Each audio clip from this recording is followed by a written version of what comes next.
What is happening, Internet? J Gamer Dude here, and this is going to be my post-platinum trophy review of Fallout Shelter. Now, just to get my gaming credentials out of the way, here is Fallout Shelter. Here are the trophies. I have earned all 35 trophies in this game. Now, because of the way that I'm going to be describing some of the stuff that I've done in the game, you might be thinking to yourself, why would someone play and review an idle game if you want to play the game actively?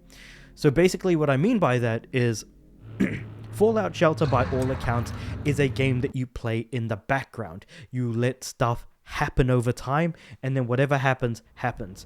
But the way in which I have been personally playing Fallout Shelter is I have been making use of the time... How would I even call this? Basically, like manipulating time on my console to make things happen quicker, sooner, stuff like that, basically. And so you might be thinking to yourself also, your vault is looking very small. This, you know, why would that honestly be the case if you've earned all of the trophies in the game? And sure enough, my vault was actually quite extensive, but I had to cut down to 29 members of the vault because of the last trophy that I had remaining, which was to survive 50 raider attacks, which happened overnight while I let the game kind of play by itself. But now that I've gotten all of that out of the way, basically the stuff that you'd probably want to ask outside of that, let's talk about the game itself. So, basically, yes, it is an idle game where you make rooms for your vault dwellers. You basically add vault dwellers from the wasteland who want to come in, or you can add a man and a lady with high enough charisma to basically make children, make babies, and basically populate your vault that way. Now, the idea behind this is that you populate your vault, you make sure that your vault dwellers are well armed, that they're educated in a very specific special stat. And for those of you guys that don't know, basically Fallout characters have special stats, or the main character that you play as. So it's strength, perception, endurance, charisma, intelligence, agility? I can't remember what it's called. And luck.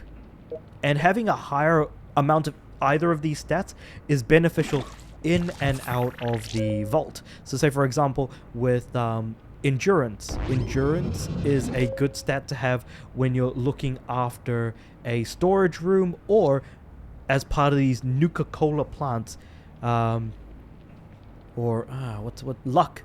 is a good one to have in vault, because within the vault, if you rush room, basically you force people to rush in that room, they'll be able to provide you with the resources faster. But the problem is that there's also a percentage that an incident could happen, and so having high luck stats for your characters will prevent them from causing incidents to occur. But if they're also outside of the vault, like say doing a quest for example, then a high luck stat will result in you more likely finding treasure and things like that. Now, there isn't a lot to talk about in this game. Basically, in the vault, you look after people. Their stats help benefit you. You get more resources like power, food, and water, as you can see on the top of the screen, to make sure that your vault dwellers are happy. You also earn caps from leveling up, finding them out in the wasteland, and of course you've got Nuka-Cola quantum bottles, which are on the top right, and these ones allow you to basically speed up your vault dwellers immediately by traveling them to the quest location, because all of this stuff takes time. Now, with all of that being said, quests are fine and require you to have minimal input. Basically, you just kind of jump in there and you just select the next room as you slowly make your way through each of the rooms. Again, this game is not really meant to be played actively, but that's how I personally played the game. So you could technically look at the game and be like, the man's been playing the game wrong this whole time, and you're not wrong about that. Technically, if you really think about it, I've basically been playing the game wrong this whole time. depending on what your definition of playing the game wrong is, because it was never intended to be played actively as a matter of fact. So that just kind of leaves us in a very interesting spot, all things considered. Do I recommend this game? Do I think that this game is good? No, I do not think that this game is good. In fact, I think that this is actually a bad game.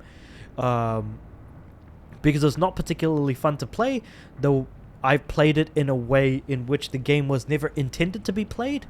Did that make the game more exciting or interesting? Not really. I've played idle games before. I've played games that basically play themselves. This is not particularly good, but yet it's difficult for me to call it bad because there isn't anything in particular that is dragging it down.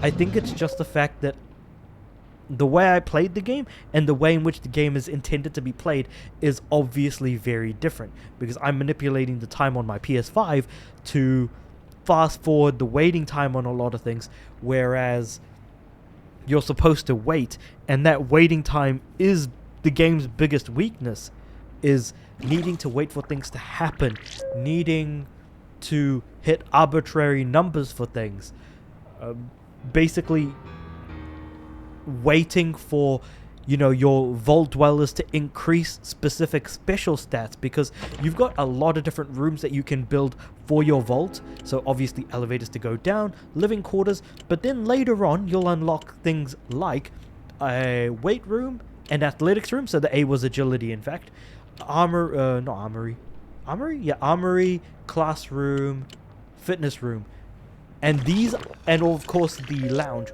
All of these different locations or parts of the vault are supposed to be intended for these dwellers to train specific stats. So if you have like a vault dweller that's got like 2 across the board and you want them to have a high perception stat, you'd build the armory and then put a vault dweller into the armory to be like, look, you gotta increase your perception stat, and that takes a really long time. I honestly don't like all of the waiting around that happens.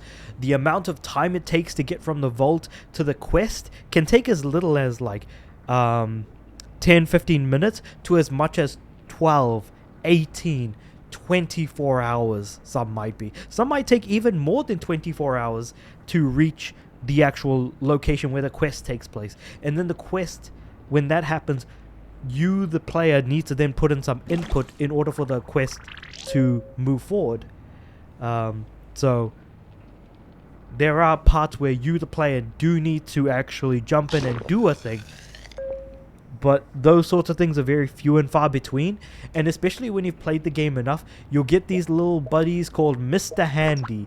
And of course, Mr. Handy can only be up. You can only put one Mr. Handy per floor, but basically Mr. Handys will pick up these resources for you, so you don't have to.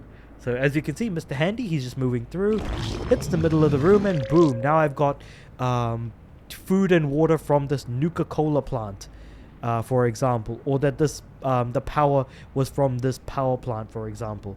So there's a lot of aspects that where the game can play itself, but the waiting times are just arbitrarily unnecessary and really don't help matters. And basically the very point of the game is the very weakness that it has, I think.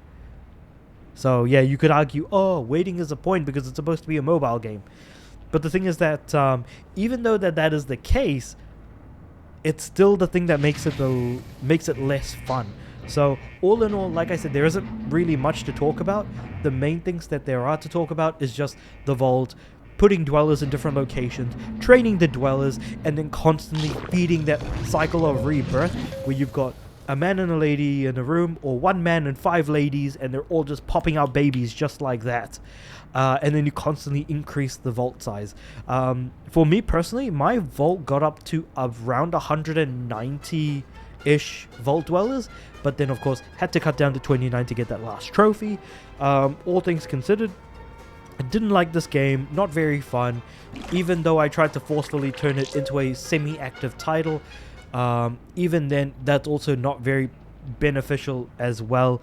I think that this game is in fact poorly made and poorly thought out in every sense of the word. It's just not particularly good.